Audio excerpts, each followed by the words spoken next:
In the last few days, Daai Headlines has been bringing you stories on Egypt's successful attempts to exploit its renewable energy sources and save and reuse its water.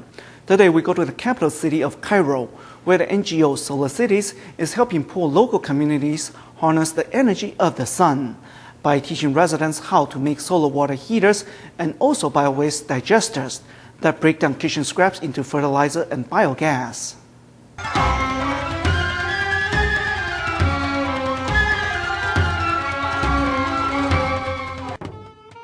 In ancient Egypt, Amun-Ra is the solar deity, representing the bright, mighty sun that is now a reliable source of clean energy for the desert nation.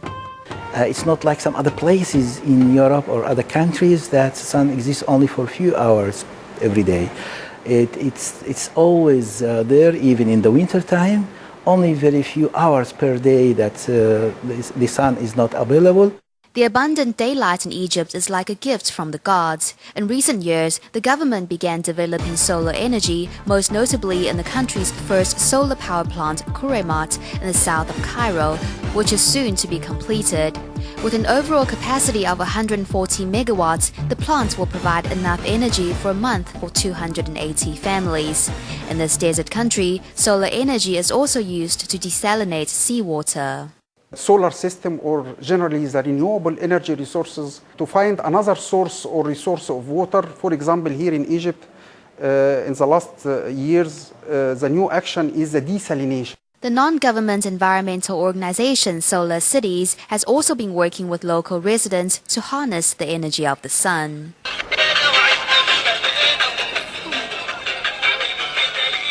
To tune in to Egypt's pop radio station, Solar Cities director in Cairo, Hannah Fathi, plugs in the solar-powered radio. And you also help your neighbors to install the solar power panel? Yeah, when they see it, they can come, and if they want, many people, I tell them, if you have the materials, I will build it for you for free. For free. So encourage them to do it. How many families have installed the solar power panels? In Garber City, we have around 17 ones. Helping neighbors turn their homes into solar houses, Hannah also travels to other African countries at his own cost to promote biofuel. I went to Kenya, Tanzania, Rwanda, and Burundi with National Geographic and Thomas to build a biogas system for the Maasai people and for the people in Kenya in a village called Kalinzi, because they still using charcoal and wood, so we are helping them to save and protect the rainforest. To demonstrate his work, Hannah shows the Daai reporters how his solar water heater is built. And this aluminium is recycled, it's per kilo, and the pipes, as you can see, and also in the roof you will see a lot of pipes. I save it. Hannah's DIY heater is made up of 2 water tanks that hold cold and hot water respectively. The heating mechanism occurs at the solar collectors, which use copper pipes for efficient heat conductivity. The panel is coated with tar or black paint to absorb heat from the sun, and then covered with a piece of glass to achieve a greenhouse effect, thus minimizing heat loss during its transfer. The cold water that flows beneath the collectors gets heated up and stored in the other tank for domestic use.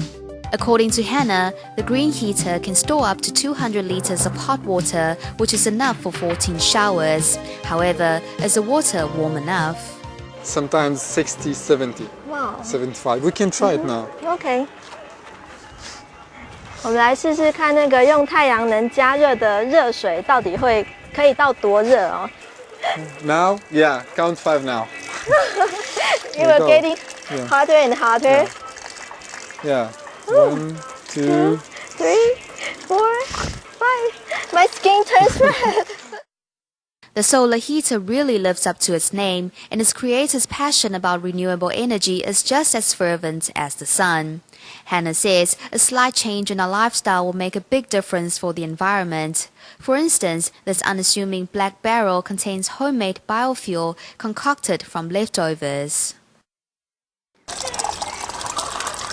As you can see, the onion skin, rotten rice, the watermelon skin or the orange, anything, you can blend it, put it for the bacteria, they will break it down, digest it, produce the gas. It's so easy.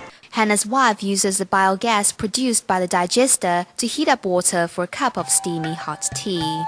Determined to exploit clean energy alternatives, Hannah says in the future he will impart all his green knowledge to his son so that together they can involve more people in this environmentally friendly initiative.